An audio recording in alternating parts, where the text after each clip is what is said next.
Well, I've danced with dragons, and now my watch begins for the winds of winter.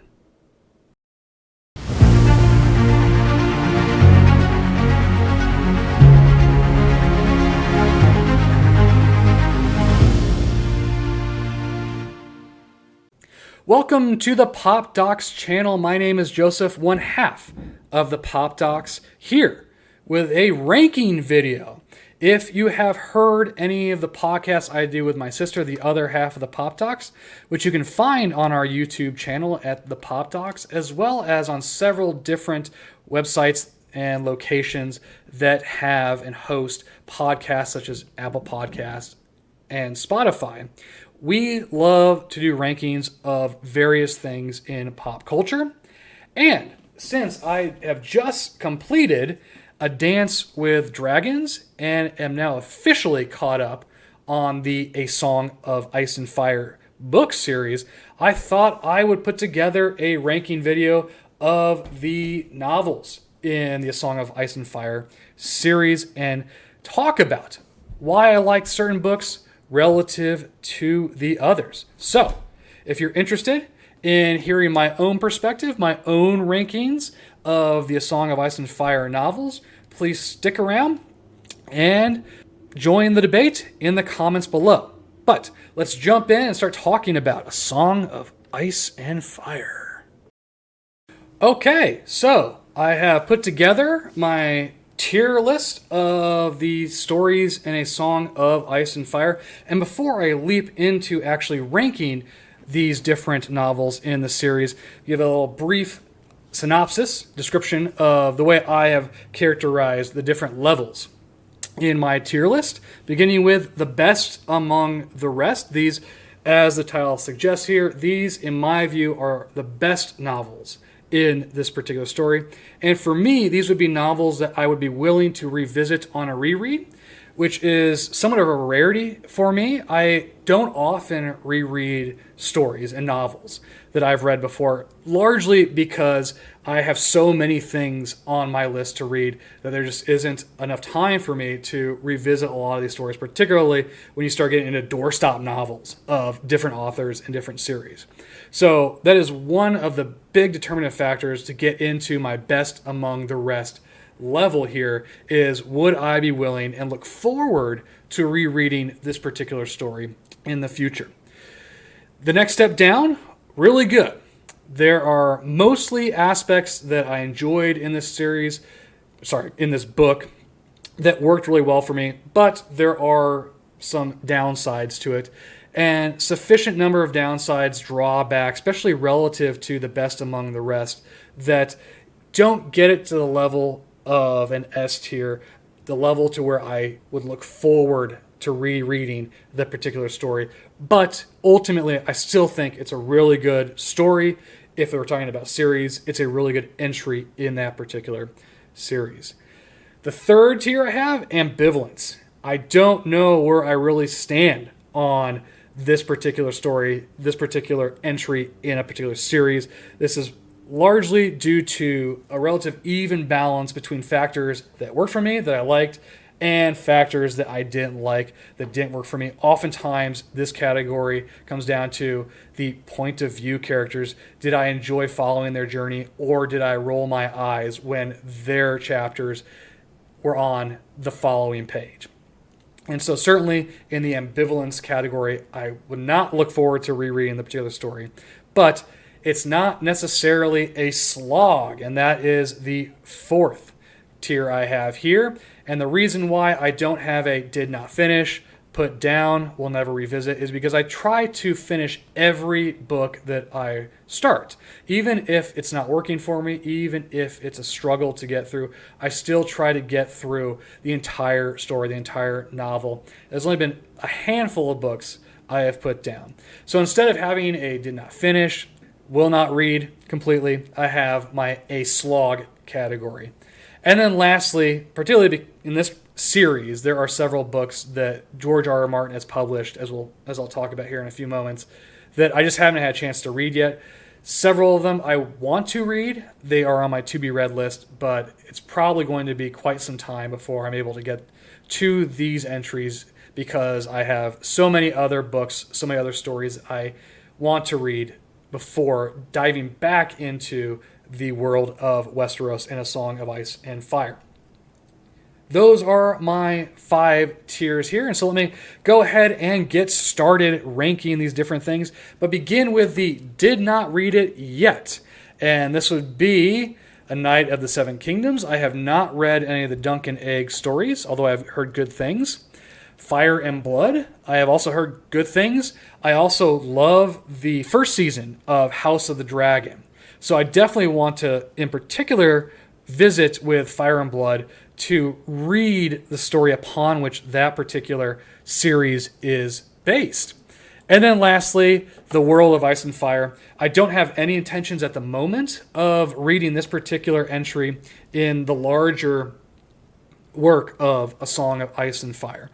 Nevertheless, those are the 3 elements here, the 3 stories, set of stories, if you will, that I have not yet read in the world of Westeros. A Knight of the Seven Kingdoms and Fire and Blood are the 2 on that list that I do want to get into at some point, but it's probably going to be a while. But let's get into the part of the video that would be hopefully of most interest to all viewers, and that's how I rank the 5 entries to date in the A Song of Ice and Fire series. And I'm going to go through these in sequential order here. Starting with A Game of Thrones, the thing that got it kicked off. And one of the things I love about A Song of Ice and Fire and George R.R. Martin's writing, and in full disclosure, these are the only George R.R. Martin stories I've read. So I have no sense of how he's written outside of the world of Westeros. For example, I've never read any of the Wildcard books, of which he is a part. But one of the things I absolutely adore about this series that he's written is how he builds this world, both in terms of the characters that we're following or that the POV characters interact with in the quote-unquote present day, the main timeline of A Song of Ice and Fire. But he builds out this world through stories that have been handed down to different characters and that are related to other characters in the story. And then also, because he has such a large cast of POV characters, we see how different characters, different ages of characters influence their perspective on ongoing events. And this particular book, the first book, really does an incredible job, I think, balancing all these different characters, creating a fascinating mystery that does have a really good twist, I think, once you find out the answer to the mystery. And ultimately really sets the stage for the whole series, particularly in terms of tone. We know exactly what kind of books we're going to get in A Song of Ice and Fire by the end of A Game of Thrones, given the disposition and the circumstances each character finds themselves in by the end of the story. And for me, it's not going to rise to the highest level. And again, I am ranking these relative to one another. So I end up putting the first book, A Game of Thrones, in the really good category. This is going to be a common theme. I'm going to try and keep this video as non-spoilery as possible. But I will mention there are going to be some spoilers in this because I can't talk about the things I liked and the things that didn't work for me without delving a little bit into specific dynamics of particular stories. But one common theme throughout all these books that really does not work for me is the story of Bran. And every time there was a Bran chapter, I struggled to get through it. And when I would turn the page and see Bran emblazoned at the top of a new chapter, I let out a sigh. And so Bran is, for those that have read this series, a fairly important character and is present in several of these different stories. And so every time Bran shows up, for me, it really brought the story down. I just don't have any real interest, at least to date, in Bran's storyline. And here's one of the first spoilers. Even though he shows up in A Dance with Dragons, thankfully it's sparingly. And I think the more we find out about the mystery of the Three-Eyed Raven and Bran, I will become more interested in his story. But his flight from Winterfell, trying to get to the north, it just, every time those chapters came up, I lost focus, lost interest. And so that's one of the drawbacks for me from the first story, is certainly a focus on Bran. But everything else really works for me in A Game of Thrones, in this first book, setting everything up. And then what I really, really like, particularly coming from a background in international relations and political science, is the way that George R.R. Martin sets up the Game of Thrones, the political goals that each of these characters have to try and maneuver upwards in this particular society, and then the machinations that are involved there, and the different reasons why some characters succeed and others fail. Then ultimately, what leads into a large portion of A Clash of Kings is the War of the Five Kings. And I think George R.R. Martin does an incredibly good job demonstrating the potential viciousness of war, particularly when you have certain leaders who are willing to essentially engage in scorched earth policy and remove any restraints on the exercise of force in trying to achieve their goals, achieve victory. And seeing how those clashes of philosophies manifest in terms of who is actually going to prevail in the War of the Five Kings, the other political machinations that are going on. But even more so, he does, I think, a really great job demonstrating the consequences of a war like this on everyday people. And the people that are not soldiers, the people that don't necessarily owe allegiance to any particular actor in the particular war, and the effects these things have on them, and the devastation that war can wreak on communities, on societies, and the viciousness of it, and the effects that are felt by those that aren't actually participants. And we get the beginning of that in A Game of Thrones, and we get a lot of that in A Clash of Kings. And for me, A Clash of Kings is S tier. It is one of the best among the rest because of this description, the plot surrounding the War of the Five Kings, the machinations, the battles, the effects, the consequences of this war on Westeros as a whole, but more specifically, the effect it had on the social dynamics, the communal dynamics, certainly the political dynamics, and then what ultimately becomes part of a longer theme is even the destabilization that war had on the economies of these different kingdoms, these different areas of Westeros, and then Westeros as a whole, particularly, as we know, this seemingly existential threat that is building in the north, that is in large measure represented by the winter that may last for generations. It's unclear exactly, but there is oftentimes, for readers of the Song of Ice and Fire series, discussion of a long winter. And I think ultimately the consequences, the devastation that this war wreaked on the world of Westeros is going to have longer lasting consequences down the road as we approach what is purported to be the end of A Song of Ice and Fire. And so because of these different dynamics, and because I think Mr. Martin depicts them so well in the narrative, for me, Clash of Kings is one of the best stories in A Song of Ice and Fire. Which then leads to A Storm of Swords. And just watching videos on YouTube about this particular series, about the different stories in the series, reading different blog posts about rankings of the books in A Song of Ice and Fire, even relating it to different seasons in the television show, A Storm of Swords appears to be, for most people, their favorite entry in A Song of Ice and Fire. And oh my goodness, I can see why. It is one of the longer books in A Song of Ice and Fire, at least it felt like one of the longer books as I was going through without having the actual word counts in front of me. But this book is unbelievably chock full of payoffs that go back all the way to the first book, A Game of Thrones. And it is certainly one of the great abilities of Mr. Martin is the plotting, which is fascinating because he has said he does not do outlines too often. Or if he does do outlines, they apparently are very sparse. And so the way he was able to set up so many storylines that have all these different payoffs in A Storm of Swords is breathtaking, and it feels almost impossible to me. But I can definitely see why this particular entry is, for many people, their favorite entry in A Song of Ice and Fire. And so, drum roll please, is it going to top my own ranking? It is not. In fact, I have A Storm of Swords in my really good tier here. And there's a couple reasons for that.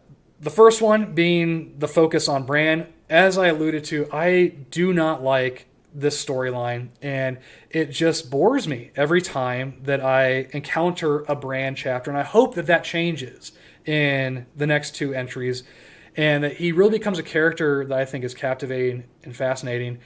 If it follows the show at all, I don't think that's going to happen, and he will remain a very boring character. So hopefully Mr. Martin can add some spice to his particular storyline to make it interesting to me. But I think his chapters, for me personally, really weighed down A Storm of Swords. And those chapters were an absolute slog for me to get through.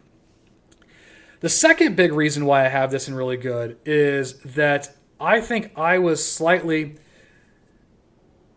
put off from this story because of the television show. Full disclosure, I saw all of the seasons of Game of Thrones well before I jumped into the actual novelizations of A Song of Ice and Fire. And so I actually started reading these earlier this year. And so it's been a couple years now, I believe, since the end of Game of Thrones Season 8. And so I essentially knew the big twists that were coming. And from watching videos on Song of Ice and Fire, reading different post blogs about A Song of Ice and Fire, I knew that many of them took place in A Storm of Swords. And so knowing that, and knowing what those twists are, and what those payoffs are that I alluded to earlier, I'm just reading this incredibly large novel, waiting for these twists to come, because I know they're coming. And I think that really made this particular story, for me personally, more of a slog than if I had read this book before seeing the television show, certainly before knowing any of the big twists that are coming in both the show and then A Storm of Swords. And so I think ultimately the reason why I can't put this in the best among the rest for me, one reason I don't have any desire actually to go back and reread A Storm of Swords is because it ultimately became a slog, knowing what was going to happen, but knowing that largely those payoffs were going to come in the latter portion of the book. And so I had to get through all these kind of preparatory initial chapters and storylines to get to that point. And since it wasn't really a surprise, it wasn't very cathartic in the end for me reading this particular story. And then just kind of more of a nitpick, I thought the whole trial with Tyrion and then ultimately the trial by combat was rushed and it was not well paced. And I thought the story would have been better had that storyline had a little more room to breathe and actually move into A Feast for Crows.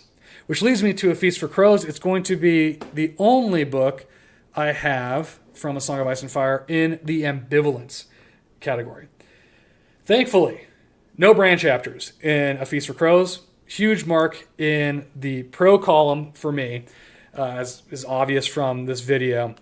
And I really did like finally seeing things from Cersei's perspective, getting her backstory, and really being able to understand the actions she's taking. And seeing how her paranoia really drives her decisions. And even so, to a degree that they're going to ultimately set up, at least in this book and then Dance of Dragons, her downfall from power. And I thought her whole storyline in this novel was really captivating, really fascinating, and for me was the best part of A Feast for Crows. I also did like Arya's storyline. And interestingly, I was not that enamored with or interested in Arya's storyline when she goes to Braavos and starts training to become a faceless man in the television show.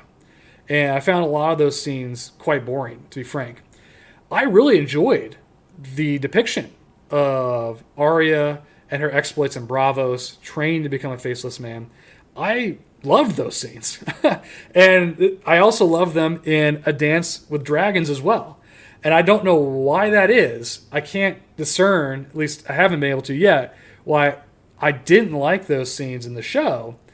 But I really do enjoy following her exploits and her adventures in Bravos with the Faceless Men.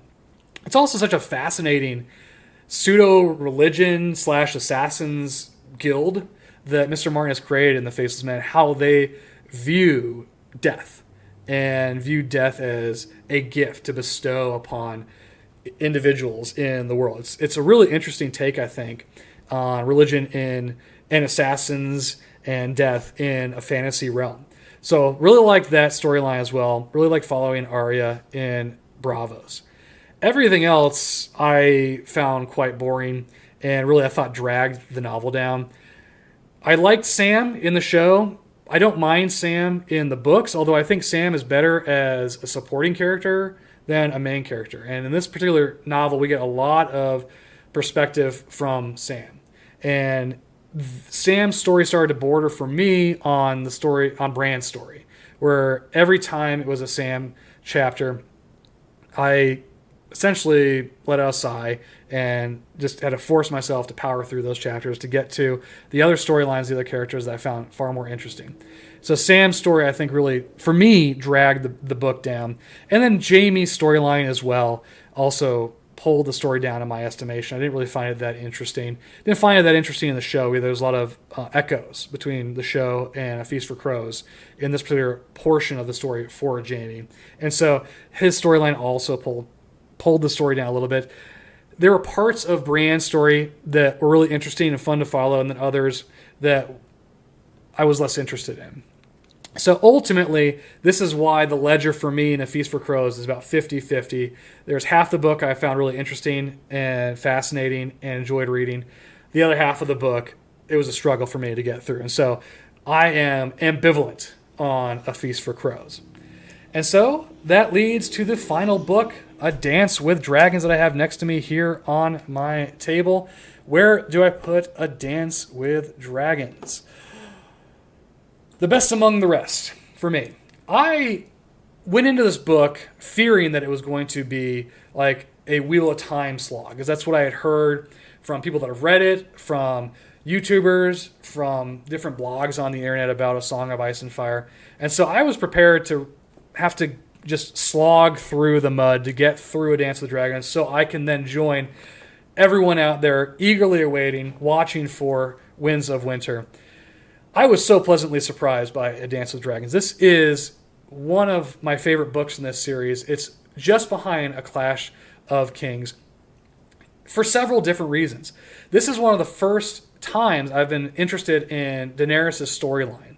I really didn't get into Daenerys' storyline. In fact, as you probably have realized, I haven't even talked about Daenerys before A Dance with Dragons. And for me, that's because she was really kind of an afterthought. She was on the end of the world. She was out in the East, traveling around, kind of engaged in an Odyssey-like story where she is trying to maneuver through all these different lands, different characters, different political machinations to build up an army sufficient to go reclaim her throne in Westeros.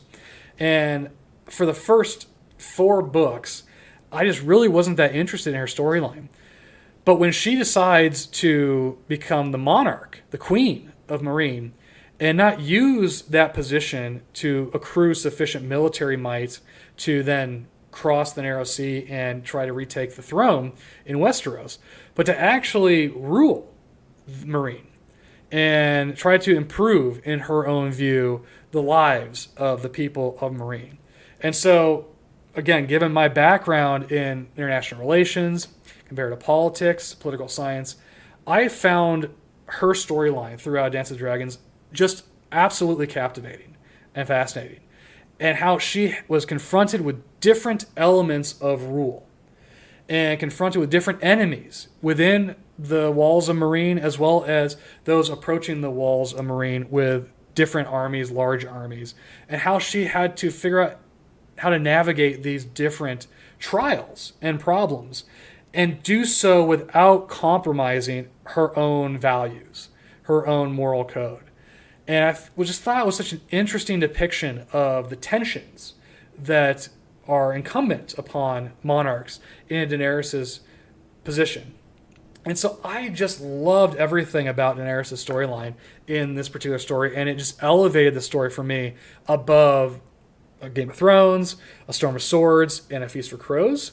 Doesn't rise to the level of Clash of Kings, but loved everything with Daenerys. I also loved, for very similar reasons, Jon Snow's storylines and the place where he is as a new Lord Commander, essentially at the beginning of this story, although we see him briefly in A Feast for Crows. But essentially at the beginning of this story, starting out in his position of Lord Commander and where he ends up by the end of this. And it's so obvious what's coming, even if you haven't seen the show. It's still clear where this is going. And I think this particular plotline is actually set up better in a lot of ways than the plot lines and the payoffs in A Storm of Swords.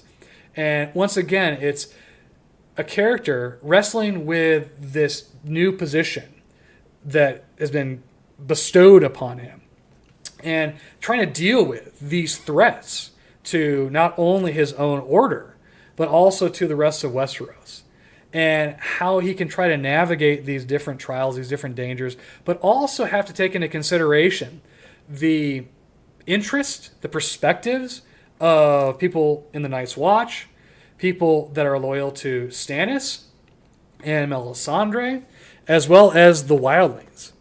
And that even though there is this common existential threat looming out there that should be the focal point of everyone, especially in the north, at the Wall, the place where presumably the first of maybe many clashes would occur. And yet that existential threat does not outweigh all of the historical animosities, particularly between the Night's Watch and the wildlings. And to see how Jon Snow tries to navigate these different channels, how he succeeds and how he fails, I thought was really fascinating, really captivating. And so, largely because of those two storylines, I adored A Dance with Dragons. And I would absolutely reread this again, possibly in advance of Winds of Winter, just so I can remember where everyone is situated. But even a lot of the subplots were just as interesting. The plots with the Boltons and Manderley, Lord Manderley, and Mance Rayder, and the Spearwise, and Theon up in Winterfell, and all the different machinations and altercations and what was going on there. The Ironborn, which I haven't talked about, I think they're a really interesting set of characters, interesting society, interesting plots going on there. And so we got an extension, a growth, particularly in terms of Victarion's storyline in this. And this is all seemingly a great setup for a big battle outside Marine, in Marine. And I'm looking forward to that, if that's ultimately where this is going in Winds of Winter. But I think this book sets that up beautifully. The one storyline that I'm a little more ambivalent about was Tyrion's storyline. It was interesting to see him in a new environment where he couldn't rely necessarily on his name, certainly couldn't rely on a seeming never-ending source of gold to buy his way through life and out of difficult situations and the like. Very much an Odyssey-like story for Tyrion. And it had some high points, it had some low points, but so I'm a little more ambivalent on Tyrion's storyline. But through both Tyrion and Daenerys, one of the other things I liked about Dance with Dragons is it really opens up and allows us to explore this other area of the world outside of Westeros that in the previous novels we've only really gotten glimpses at, or glimpses of, I should say. And so I really liked those dynamics, and I thought those were two storylines that were great vehicles into seeing this wider world that George R.R. Martin has created. I could keep going on because I really did, surprisingly to me, love A Dance with Dragons. And so I have to put it in the best among the rest alongside A Clash of Kings. I still think Clash of Kings is better than A Dance with Dragons. But this is my list, everyone. I have A Clash of Kings and A Dance with Dragons, the best among the rest, the two stories in A Song of Ice and Fire that I would consider rereading again in the future and look forward to rereading again in the future. Followed by, in my really good category here, A Storm of Swords and A Game of Thrones. And then in my ambivalence tier, I have A Feast for Crows. Notably, I don't have anything in a slog. None of these stories are bad. None of these stories are poorly written. It's still a lot of fun to jump into the world of Westeros, and I don't hesitate to put fun in air quotes here because of the grimdark nature of the story. But nevertheless, it's always an interesting incursion into the world of Westeros, and I hope we get certainly Winds of Winter very soon, and then not long after that, A Dream of Spring, if those two titles are going to remain the titles for the two novels upcoming in A Song of Ice and Fire. And I am very much looking forward to seeing where Mr. Martin takes this story and hopefully reaches the conclusion that we in the A Song of Ice and Fire community are all hoping for. But please, let me know what you think about my ranking of A Song of Ice and Fire. Let me know if you agree with any of the points I made, any of the positions that I put these stories in. Also, let me know if you disagree with my rankings and where you would rank the different entries in A Song of Ice and Fire down in the comments below. Also, if you're interested in dialogue, in talking about, thinking through, analyzing all aspects of popular culture, book reviews, other ranking videos, talking about conventions and movies and television shows, please consider giving our channel a subscribe and also liking this video and the others that you can find on the Pop Docs channel. And until next time, the Pop Docs Clinic for this video is officially closed.